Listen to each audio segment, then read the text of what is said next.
Ancien visage emblématique de TF1 dans les années 90, Patrick Sabatier a fait les belles heures de la première chaîne, avant de connaître une longue traversée du désert.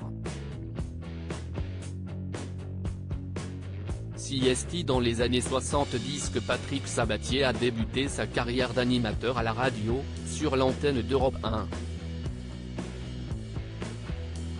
Aux commandes des après-midi du week-end, il fut remercié par la direction de la station au bout de quelques semaines. Finalement, il sera recruté par la concurrence en 1976, étant donné qu'il a rejoint les rangs de RTL. Jusqu'en 1993, Patrick Sabatier fut présent sur l'antenne de la station chaque matin.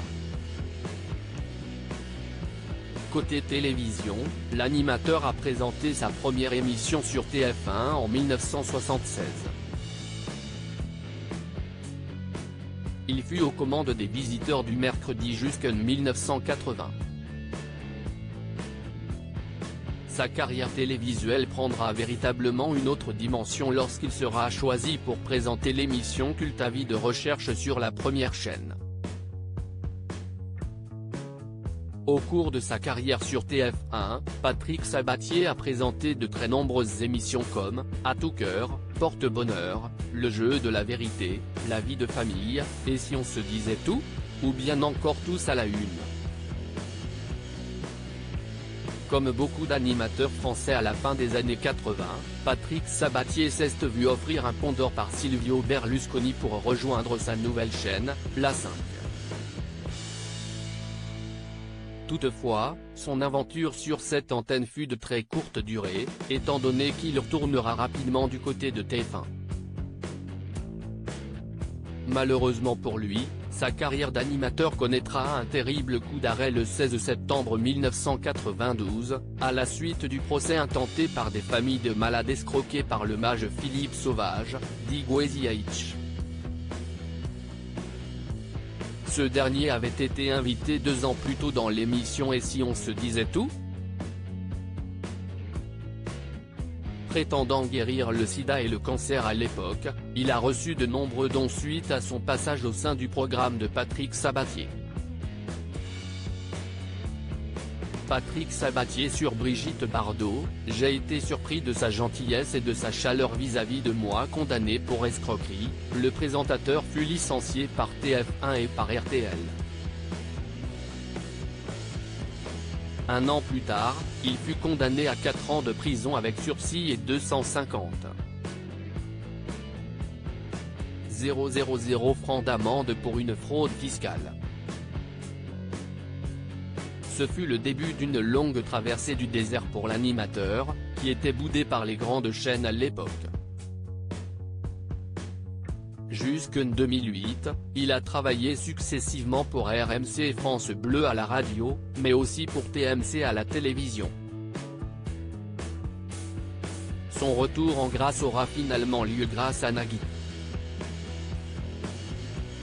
Ce dernier est parvenu à convaincre la direction de France Télévisions de laisser Patrick Sabatier le remplacer quelque temps aux commandes du jeu quotidien N'oubliez pas les paroles. Par la suite, l'animateur est devenu un visage récurrent de France 2 jusqu'en 2016.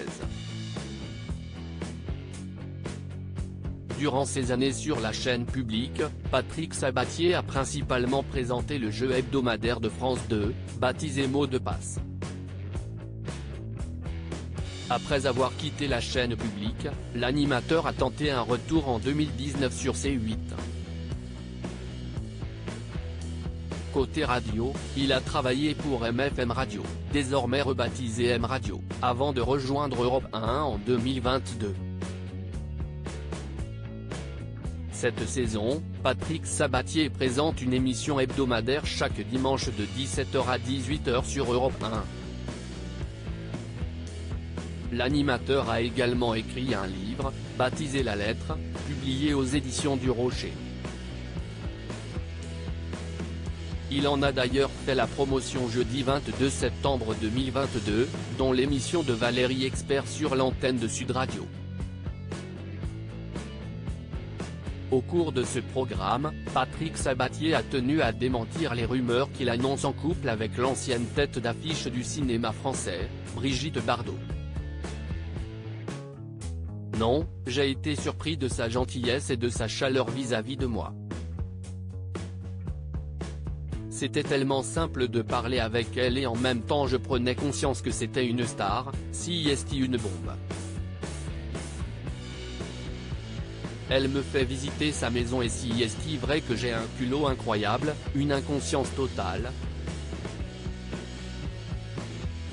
Et je me retrouve dans la chambre de Brigitte Bardot, si est quand même incroyable. J'ai beaucoup de respect pour elle pour tous ses engagements et son courage, a-t-il déclaré, avant d'ajouter qu'il ne parlait pas de ses engagements politiques. À propos de l'auteur Clément Machette aux derniers articles.